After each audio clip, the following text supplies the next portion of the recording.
to know that you have information that could help someone heal, that could help someone feel safe or secure, and to not be able to give it to them is difficult. Everyone that worked this case, all the family members that were involved, none of us could speak to the media. Yeah. You know that more than anyone. Right. And so everyone's speaking, everyone out there giving interviews was speculating with no knowledge, with very little information what was going on. And they painted the wrong picture. And finally we have our voices back. Yeah, right. And excited to tell the story. You know, we met by chance, and I had some knowledge throughout our case of what the Mittelmans were doing, and I relied on that. Jim and I relied on that in our darkest moments. I didn't know anything, you know, that I wasn't supposed to know, but it was a blessing, and victims' families should have the right to that information if they're going through the same thing we are. I mean, inevitably there's going to be families that are in the same position we are. Yeah, I guess there would have been a lot more certainty had it been explained. It just would have, it's definitive information. There was so much, you know, so much speculation. There still is. It's shocking to me. Yeah, I mean, this is science. It's scientific. Yeah, there's right? no speculation. I mean, if you knew definitively that that knife sheath was without a shadow of doubt, which is the case, you know, now that it's all said and done, it would have been different going through. You would have relied on, you kind of went, okay, maybe we don't need to worry as much as we need to worry.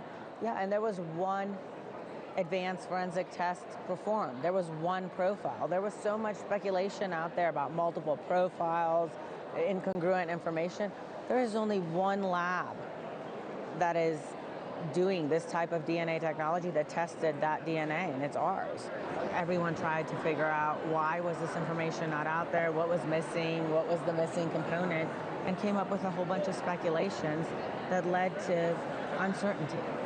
And that uncertainty continued to grow, and I think that was the most difficult on the victims' families. Yeah, I agree with that. Yeah. And no one else, right? Like, I was certain the entire time because I saw the science. I knew the results, right? I never had one doubt in my mind that we'd be sitting here today, whenever today was, whether it's after the trial, before the trial, at a plea.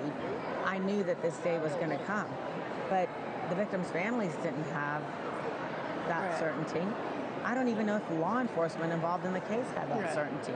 I don't know how far the results actually propagated as the full result of the investigation because everything was kept so under wraps. And I think that needs to change. And I want to make clear, because there are questions in our talk today for David, and I'm sure in our talk tomorrow, that we don't tell them this is your perpetrator. We say this person's profile, or one of these 2 or 3 people in this family left DNA at this crime scene, meaning that they then need to investigate. They need to contextualize that information.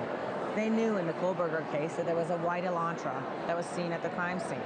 Now they knew that there was a family in Pennsylvania that was identified. Could they look up a white Elantra that had a Pennsylvania plate or a Pennsylvania driver? Of course they could, and that's part of their investigation. I don't know the order of which the investigators actually investigated that case, but they were able to piece all those pieces together because we gave them the information that we gave them. And as they pieced all those puzzle pieces together, it became very clear that there was only one suspect was possible of committing this crime. What is it like for you to meet the person or the people who, I mean, it's so scientific what they did, but to put a face to it. It was amazing. Jim and I hopped the first plane. Yeah. Yeah, we flew to Houston, and then Maisie and I have been back.